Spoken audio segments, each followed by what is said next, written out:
Yo guys, Punkrat another video. Now Classic is a really expansive game. While the leveling process from 1 to 60 to some feels like the majority of it, once level 60 there can be kind of endless farms and goals to work towards. I feel as though there's always something new that I seem to be chasing after every single time I log in. While most of the times the goal is quite simple, in other occasions it can take an insane amount of dedication and time commitment to see the task through. This is especially true when rare spawns are involved. Rare mobs either in dungeons or out in the world who aren't always there. They either spawn on a massive time interval from like 6 hours to 2 days, or they have a low chance to spawn within the dungeon itself, meaning you can't just endlessly farm them on each dungeon ID. Chasing rare spawns is a big part of the game, whether it's taming a hunter pet, chasing a pre-BIS item from a dungeon rare spawn, or trying to claim a rare recipe from another. Rares are an integral aspect in Classic WoW endgame for the most part, and there's tons of them out there. I mean, check out this list of all the rare spawns in Classic WoW. It's pretty hefty. So that's really the concept of this video. The best rare spawns in Classic WoW that you might need to farm. Let's get into it. Alright, so first on the list we've got Bannock Grim Axe, who's the Firebrand Legion champion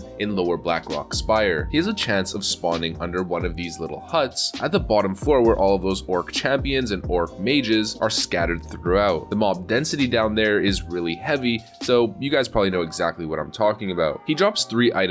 One is Chiselbrand Girdle, Bakusarian Gauntlets, which are honestly both pretty trash, Demon Fork, which is a decent main hand axe for the most part. I mean, if you have nothing else as a Fury Warrior. But really what people are looking for here is the plans for Arcanite Reaper. Now, if you guys never played vanilla before, you might not understand the infamy of this weapon. Right now we're playing on patch 1.12, where weapon damage in respect to the weapon's speed has been slightly normalized. Slower weapons still hit harder with a lot of your strikes, specifically like Mortal Strike, but during the initial release of Classic, during the earlier patches, weapon speed was way different, and in a lot of ways, the Arcanite Reaper was better than two-handed weapons that you can get in raid tiers like Molten Core and beyond. This was the two-handed axe that you pretty much saw every warrior, every ret paladin, and every shaman using. It did an absolutely bonkers amount of damage, especially with Wind Fury on the Horde side. It only does 53.8 DPS, but the top end is 256, which is really high for a blue 58 weapon. This was something that pretty much everyone was going after. It's also something that was really lucrative in terms of making money. Having this recipe and being able to craft these axes and then sell them or craft them for a fee was a pretty good way of making gold. I'd say less so nowadays. People are kind of over this weapon, but it's still going to be always viable, especially people on alts who just want a good two-hander to go PvP on their alt warrior, their alt enhancement shaman. This is going to be something that people are really looking after. So there we got Bannock Grim Axe, the guy who drops the plans for the Arcanite Reaper. Alright, here we go, another dungeon rare spawn. We've got Stone Spine from Strat Undead side, which is something that you might have seen people chasing after on many streams. I've tuned into a bunch of the top streamers and seen them farming this guy for days. If you guys have done the dungeon, you know that there's gargoyles that are sort of roaming around all over the place at a really fast pace. They're really flying around there, and a lot of the times they cause wipes, especially if they're the screechers that are getting ass-pulled into the group and then fearing you into another pack. Now, one of these gargoyles has a chance of being a rare spawn, and his name, like I just said, is Stone Spine. He drops some really nice items. The first one is Gargoyle Shredder Talons, which is just a whatever weapon, not too much to talk about, but the next 2 items are really heavily sought after. The first one being Stone Skin Gargoyle Cape, which right now is the best PvP cloak that you can get. So with things like the duel tournament coming up on specific servers, people are gunning after this one. It gives 14 stamina. It's really strong on warriors, enhancement shamans, feral druids, and I'd say even rogues. I saw a couple guys from Apes on stream farming this for days. But the next piece is a BIS item for pretty much every healer except for the cloth healer being the priest, meaning paladins, shamans, and druids. It's called the Verdant Foot Pads, and right now I'm helping my brother on his druid farm this one, and it's really brutal. It does have a decent chance to actually drop off of the boss, so it's not like you have to get the rare spawn and then he has a really low chance to drop the item that you want. It does drop a decent amount, but I still haven't seen him. These boots are really good for PvE. They have no stats on them, just a huge amount of bonus healing, a total of plus 37. So Stone Spine is definitely something that endgame raiders, specifically healers, are chasing after big time, and of course melee PvPers. Alright, now here's a rare spawn that took me I think 4 days of farming every single night non-stop in order to get him, and that's with layering, which made it a whole lot easier and and specifically it was before they reduced Fairlina to 2 layers. There was a good amount of layers at that point. We're talking about Broken Tooth, who's the rare elite cat mob out in the Badlands that pretty much every hunter is going after. This guy's a pain in the ass to farm. He has a 6 to 8 hour respawn time, and he can spawn in 3 specific locations. So you can't just camp one spawn location and expect to see him after the time interval. He can spawn in these 3 spots in the north of Badlands right next to Alderman. The way you get this pet is you stand on top of this rock over here with your hunter, and you just keep casting Eagle Eye at the 3 spawn locations over and over and over again. The night that I got him, I was pretty much just on that rock for absolute hours, casting Eagle Eye over and over and over and over again. It got to the point where I was just getting so worn out, and then luckily enough, he actually spawned and I got really excited. It was a great moment. But the 4 days that I spent farming him got pretty demoralizing at certain points. It was really rough to power through it. Not to mention, I was constantly battling with either other hunters on my faction or even opposing hunters on the other faction, which sometimes turned into absolute brawls where I would be killing a hunter and then he would call over some friends and then they'd start camping me, and then I'd have to call over my guildies from Ironforge, and it would just became this like 10 versus 10 battle at one point. It was kind of crazy, to be honest. But through sheer dedication and force of will,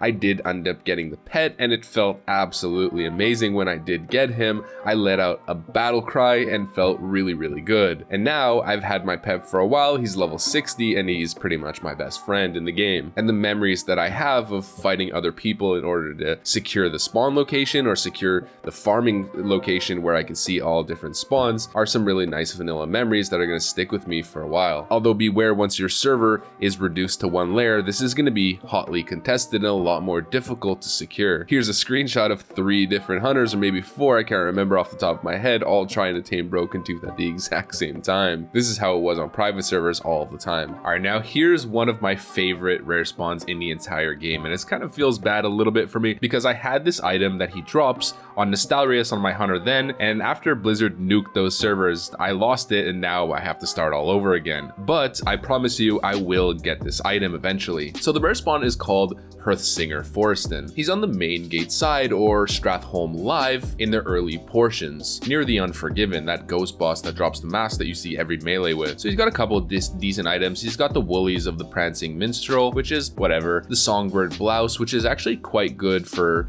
Feral Druid DPS or Feral Druid PvP specifically. He's got the Rainbow Girdle, which is an alright item for Rep Paladins, I guess. And most notably, he drops the Magister's Boots, so if you have a mage that's just for some reason looking to get his entire tier 0 set, he's the one who drops them, which is kind of a pain since he's a rare spawn. But the most important item that he drops is not necessarily a pre-raid item, it's more of a novelty item. It's called Piccolo of the Flaming Fire, and I'm sure all of you guys know exactly what I'm talking about here. If you've ever been in Ironforge, let's say, or pretty much any main city, and you're hanging out at the mailbox and suddenly your character just happens to burst out in a dance, and then you look around and notice that literally everyone around you within a certain vicinity is all dancing, that's this item. It's a trinket that you can get from this specific rare spawn that has a 1-minute cooldown and an on-use effect that causes nearby players to dance. So you can just sit around in the middle of a bunch of people, click the trinket, and then force everyone and all of their character models to start dancing. They might move their character so they can stop dancing, but then the moment they stop moving, they're dancing again. It's just a fun little item to have. It's cool in raids too, if ever there's a bathroom break or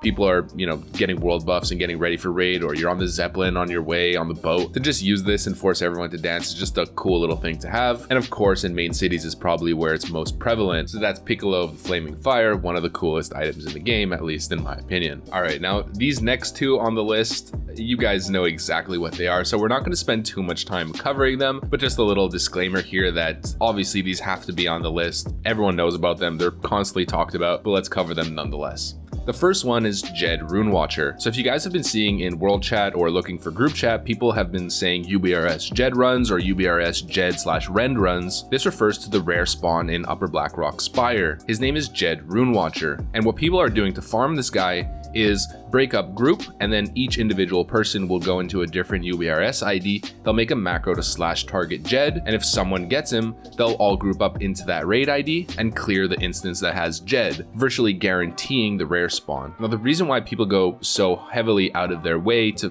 force Jed runs is because he drops the best trinket right now available for casters and even healers, although a lot of healers are getting some better ones coming with Dire Maul release. It's called the Briarwood Reed, and I've covered it many times on this channel before. It's just a trinket that has a flat 29 spell power on it. It's kind of like the entry level Neltharion's tier, I guess, in a certain way. Of course, it's not even comparable whatsoever, considering it's missing a ton of spell power and 2% spell hit. I guess it's kind of a similar trinket in a certain way. And right now, every single caster is gunning after this, just like when Blackwing Lair is released, every single caster wants Neltharion's tier, right? I'd say Jed is probably the most sought after rare spawn in the entire game right now in Classic, and with good reason. This trinket is really, really good. Now the next one that's really common and everyone knows about, you probably guessed it, is Prince Najack. Prince Najack is a level 40-ish rare spawn who appears at a couple different locations underwater south of Arathi Highlands off the shore. There's a couple little shipwrecks over there and a little bit of a Naga encampment in an underground sunken village, I guess you could say, or sunken ruins. Now this is probably the hardest rare spawn in the entire game to secure, and I'm not kidding when I say that. The reason is he has a 30 to 48 hour respawn timer. That's super long. He only spawns once every 2 days almost. And the item that you're looking for off this guy is called Tidal Charm, which is one of the best PvP trinkets in the entire game once again, even throughout level 60. It's better than most engineering trinkets. It's a ranged instant cast stun on a 15-minute cooldown, which is quite reasonable considering how good it is in respect to some other trinkets that you might see out there with similar effects or worse effects. Now for the most part, you might think, well, it's kind of a crappy spawn location. Now the 30 to 48 respawn timer is not the only thing that makes this super annoying. He spawns underwater, so you need to have underwater breathing, the hydro cane potentially, or the deep dive helmet from engineering so that you can sit there all day underwater without having to constantly go up for breath. His spawn locations are pretty spread out. There's the two ones in the ships, in the sunken ships,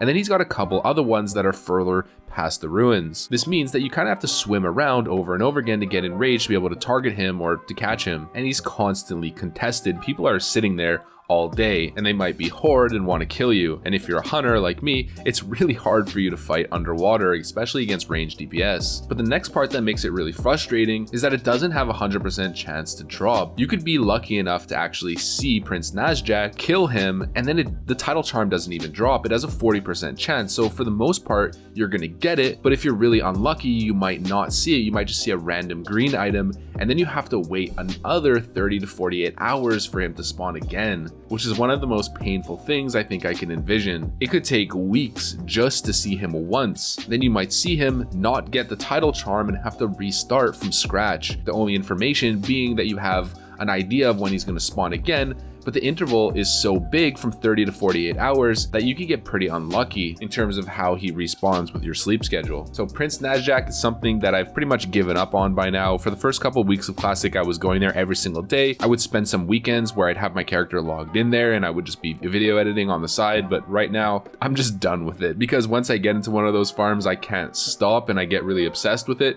So I've had to pull myself away from it and not even think about it. But it's super painful and really difficult. And if you get it, then you're a freaking legend, boys. All right, so the last one on this list is not necessarily the greatest, but has a really unique item that I felt just had to be on this list, considering how interesting it is. The rare spawn's name is Gorelick Anvil Crack, who has a chance to spawn in Upper Blackrock Spire in the same room that Jed Runewatcher can spawn in. He's got a couple interesting items. The first one is the Mastersmith's Hammer, which is not a bad Shadow Priest or Boomkin weapon, I guess you could say, maybe even a healer if you don't have the one from Blackrock Depths. He's got the Flame Walkers, which I guess are pretty decent, maybe for a tank who wants a fire resist set. They have a lot of fire resistance on them, although they're not plate, which is not the greatest, but not the worst either. He's got the handcrafted Mastersmith Girdle, which is okay, I guess, for PvP in a certain way. And then he's got a bunch of blacksmithing plans that he can drop. The first one is Masterwork Stormhammer, which is actually pretty cool.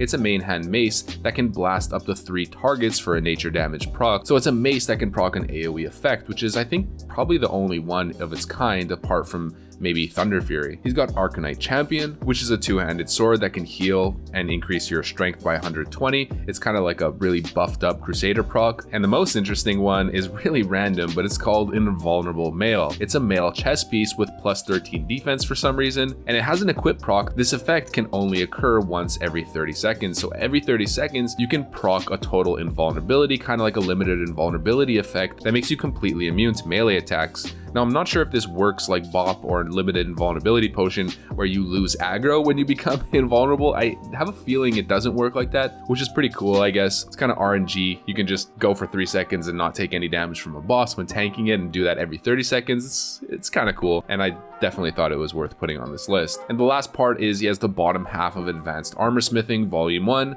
which is used actually in Dire Maul in order to learn the Enchanted Thorium plate set. Alright friends, that's the list. A bunch of really awesome, and I guess some maybe less awesome rare spawns with some really unique items. I mean, the most obvious one for sure is obviously Prince Najack. Everyone knows that guy, but he's kind of the worst. I've been completely demoralized in my chase after Title Charm. It feels like an impossible feat, but a lot of the endgame ones, specifically those that spawn in dungeons, are definitely a lot more viable pursuits for the average player. If you guys know of any notable rare spawns that I may have missed for this video, feel free to let me know in the comment section as usual. You guys always have the best insight, the best info. If you like this video, want to see more like it, make sure to leave a like, comment, subscribe, of course, you know the drill, soldiers. Make sure to hit the notification bell to be notified every single time I post a new video straight out of the render oven. And with that said, thanks for watching, and I'll see you on the next one. Peace.